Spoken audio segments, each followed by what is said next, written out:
So he's Christian. How is he Jewish? See, again, now, Suhail, I'm trying to be nice to you, but this is what happens. Muhammad makes you stupid. I think you want to be illiterate like him. Did you forget the conversation that a Jew is someone ethnically, not religiously, or is that kissing the black stone damage your brain? I did kiss the black stone, so maybe. You did kiss it, right, when you did Hajj? I did Umrah. Yeah, you did Umrah. Okay, so you did. Now, guys, he admitted. He went Umrah and he kissed the black stone. Why does Allah require you to kiss a black stone? But you don't have to. You want to bet it's Sunnah. Your Prophet did it, and he says you do it. Not requirement.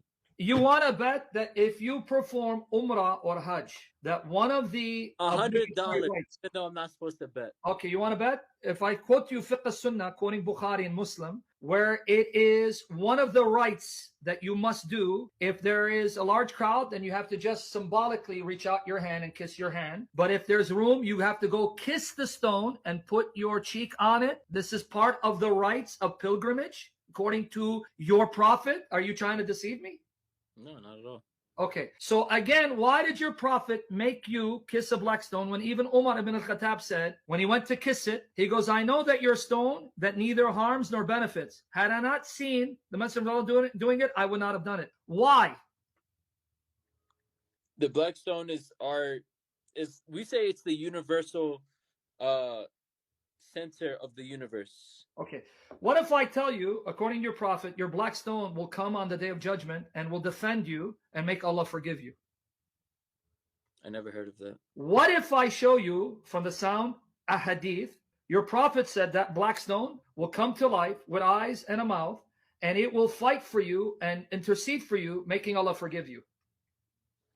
I know that the only person that intercedes for me on the day of judgment is Prophet Muhammad. You can answer the question. See, this is why we're getting frustrated. I'm going to ask it a third time. I'm going to see. I like threes. Okay. Gosh. What if I show you from the sound Sahih Ahadith that your Prophet said the black stone will have eyes and a mouth, and it will intercede and fight for you and make Allah forgive you? What are you going to say about your Prophet? You're going to say he's a pagan? No. Why not? Because the pagans said the same thing. In your Quran, the pagans told your Prophet, the reason why we worship the stones and the idols is so that they can bring us near to Allah. That's in chapter 39, verse 3 of your Quran. Read it. 39, verse 3, it says that the only reason why we worship them is so that they can bring us near to Allah. Because by honoring them, we're hoping they will intercede and bring us closer to Allah. That's exactly what your Prophet said the black stone will do. You said 39, so you're no better than the pagans. 39:3? Yes, read it. Unquestionably, for Allah is the pure religion, and those who take protectors besides Him say we only worship them that they may bring us nearer to Allah in position. Why did the pagans worship the statues and the stones? We only worship them that they may bring us nearer to Allah in position. But guess what? How did they worship the stones and the idol? They would kiss it. They would put their face on it. And one of them was the black stone. So Muhammad condemns them for doing that, but then he has you pagans doing the same thing. No, because the things, the idol, whatever you want to call them, were inside the Kaaba. Not all of them, they were not, no. Well, I mean, one tradition says that the statue of Hubal was outside on the top. There's some outside, but for the most part, they're all inside. Can you forget trying to say, because you just meant even outside. Do you understand why they did it? Let's try the logic again. Yeah, so Allah could be... So what's the difference between those pagans and you pagans when you're doing the same thing? Because we're not worshiping the stone, we're worshiping... Yes, you are. When you kiss it and you put your cheek on it, that's exactly what the pagans did to their idols and stones for the same reason. Because your Prophet says when you kiss it and you put your cheek on it, it will come to life and defend you before Allah. Oh Allah, he used to lick me and smooch me, so forgive him. You're no different than the pagans, dude. I guess. Here, let me show it to you. So you're a pagan. You don't worship one God. You're a pagan. You have many gods. Here's the link. Right here. Well, can you click on it so you don't think I'm lying here? Not my Lord. Well, that makes it even worse. So you're smooching and smothering a stone that's not your Lord. Don't you understand? You're burying yourself even more. So you're going to smooch the black stone that's not your Lord, and you still don't think you're a pagan? Because I kissed a rock, I worship it now? Okay, let's try this again. The pagans would kiss the stones and the idols, and they would actually touch the stones and idols because they believe these idols and stones, representing their gods, would intercede for them. Your Prophet said that black stone that you touch and kiss, it will come to life, intercede for you. So it's no different from the pagans. What are you not getting? I see where you're coming from, but what you're not understanding is them kissing those stones, those idols. They believe that those were gods.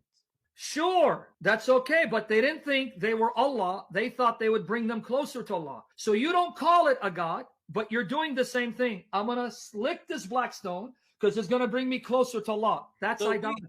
we do believe as Muslims that everything on the day of judgment will come to life. Trees. Good, that's okay. I'm fine. Here it is. It was narrated that Sayyid bin Jubair said, I heard Ibn Abbas, Muhammad's cousin, the Messenger of Allah, this stone will be brought on the day of resurrection and will be given 2 eyes with which it sees and a tongue with which to speak, and will bear witness for those who touched it in sincerity. So it's going to be your intercessor. And it's great Hassan. Hassan, good. Sunan Ibn Majah, number 2944. I gave you the link. So, and you're trying to convince us you guys are not pagans. Okay, I'm convinced. I mean, we're kissing. Okay, we kiss the rock. How does that make us pagan? We don't worship the rock. Because the pagans did the same thing. They would kiss stones, thinking that kissing these stones would bring them closer to Allah. They would worship intercede for them. those stones. There's a difference. And when you kiss a stone and you touch it, hoping that it will save you, then you're doing the same thing, even though you don't like to use the word. Even Umar, didn't you say Umar ibn Khattab? Yes. Doesn't do anything. We already know this. The stone. Okay, but let me repeat again. You may not use the word worship. You can deny all you want. It's not worship. What you say, you contradict by your deeds. You may say, I'm not worshiping it, but by your action, when you kiss it and touch it, hoping it will take your sin and defend you, that is worship, because you're depending on it to intercede for you. That's what a God is. Someone who comes to help you and defend you. That's what an ilah is. I don't know if you know that. I believe that Muhammad intercedes for us on the day of judgment. Let me now tell you that Muhammad is your other God. That's the other pagan God that you worship. We don't worship Muhammad. You do by your deeds. Don't change this out. I'm going to show you that you worship Muhammad. You're a Mohammedan. I'll prove it. Your God is Allah, Muhammad, the black stone, the Quran. They're all your gods. I'll prove it.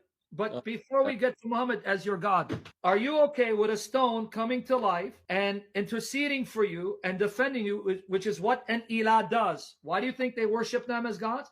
Because they are our protectors and defenders. So you may not call it a god, you may not call it worship, but when you're kissing it to honor it and touching it to revere it and trusting that it will defend you, that's what an idol is, an ilah, a god is. You know why the black stone forgives us? Yeah, because Muhammad is a pagan. No, it's because it's a rock. Yeah, so this is your brain on a rock. See, when you get stoned, this is what it does to your brain. So you're stoned. So it's a rock. So, and you still don't hear what you just said. So it's a rock. And that rock is going to rock on the day of judgment and save you.